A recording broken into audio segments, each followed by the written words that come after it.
why can't the members of SIGNALGATE just admit they fucked up and say, yep, we fucked up. We won't do that again. That would dispel some of it. It's not all of it, because their fuck up is really huge. All right. And I mentioned that in the previous video this morning, where I talked about why it matters, this whole thing. But, they totally fucked up. Now, we know that Trump never admits they screwed up. Everything he did was perfect. The only time he admits that he screwed up is when he forgot that he was the one that screwed up, like with the trade deal he made with Canada and Mexico. He's like, who made this ridiculous, the worst trade deal in history? You made that deal, dumbass. So the only time he admits that he's the dumbass is when he forgot that he was the dumbass that did it. And he was blaming on Biden, of course. And they tried to do that with this too. I didn't mention that in my previous video, but obviously they're trying to distract, misdirect with, well, this was Biden's failing to begin with, and yeah, Biden did not manage to get rid of these Houthi rebels or terrorists or whatever out of Yemen.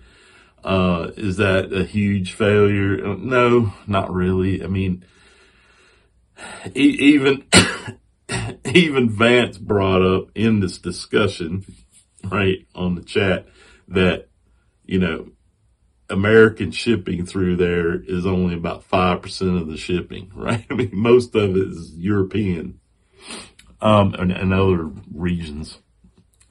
Doesn't matter.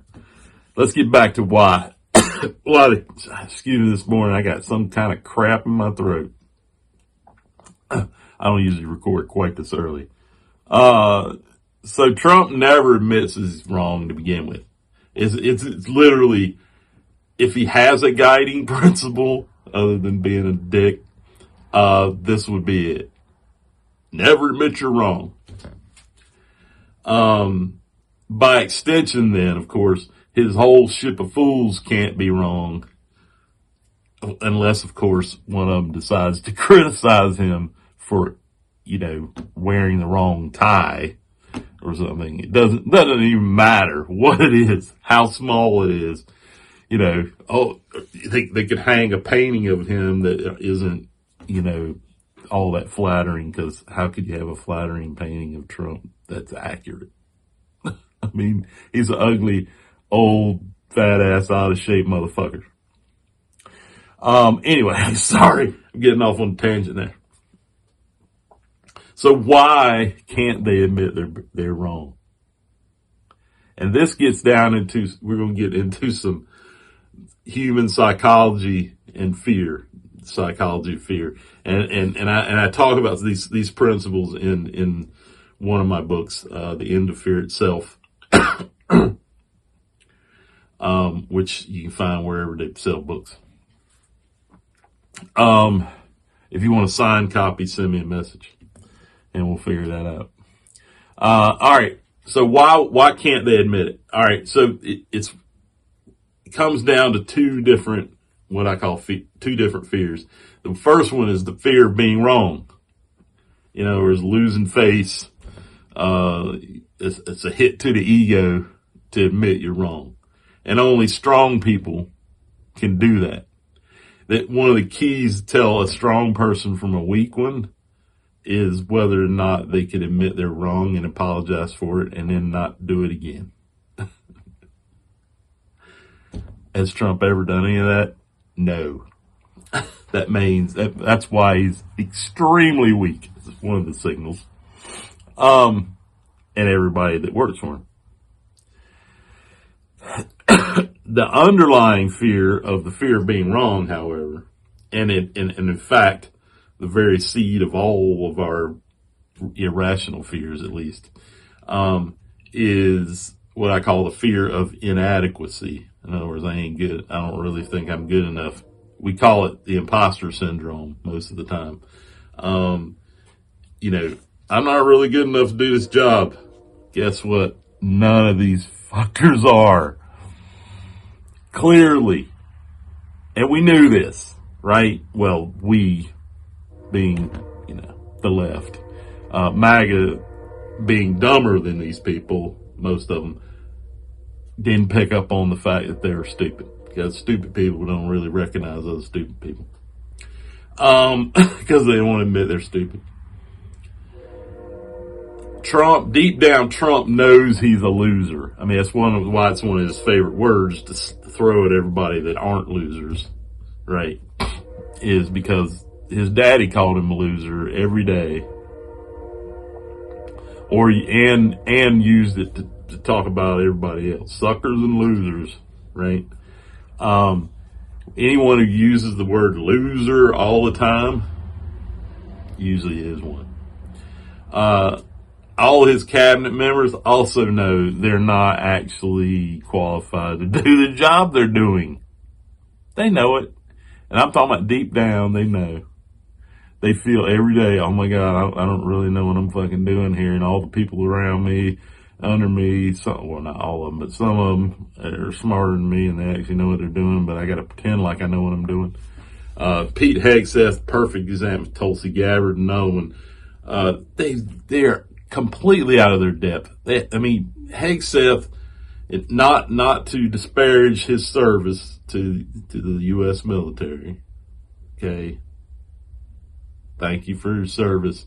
Please go back to Fox News because you were a major in the National Guard. Now, it's still an officer, you know, he served, all that. Great. But since when is being a major in the National Guard qualify you to lead the entire Department of Defense? Never. That's never happened. For a reason. He simply doesn't know what the fuck he's doing. He wasn't high enough level officer. You need a general. You need generals. That's why they're always generals. They're not colonels. Generals. Or admirals or whatever. Usually do that job because they have more qualifications. Pete Hegseth is a perfect example of what they would call DEI. I would call it a DUI in his case. Because he's a fucking drunk. And probably a rapist too. He's certainly an assaulter of women. So, they're not up to the task. They're essentially just cosplaying being government officials and pretending to do the job. And look at some of the stuff the way that Pete Hegseth presented the information in those texts. Okay.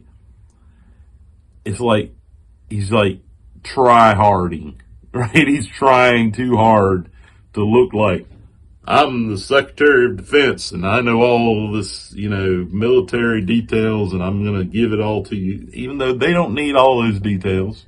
They really don't. They don't need to know. They need to know, did we hit the targets or not?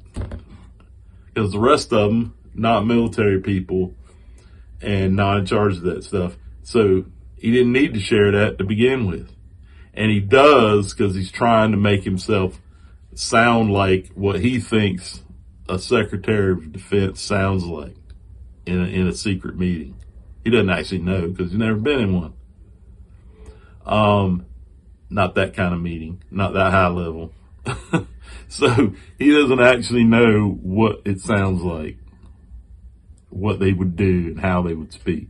So he's puffing it up to make himself feel more like I'm in control here. No, Petey, you're not. This is all a clusterfuck, and you know it is. You should resign. And everyone else involved in that call should resign. Especially the ones that actually gave information away to who knows who. All right. You know what I'm going to say. Fuck on. Live fearless.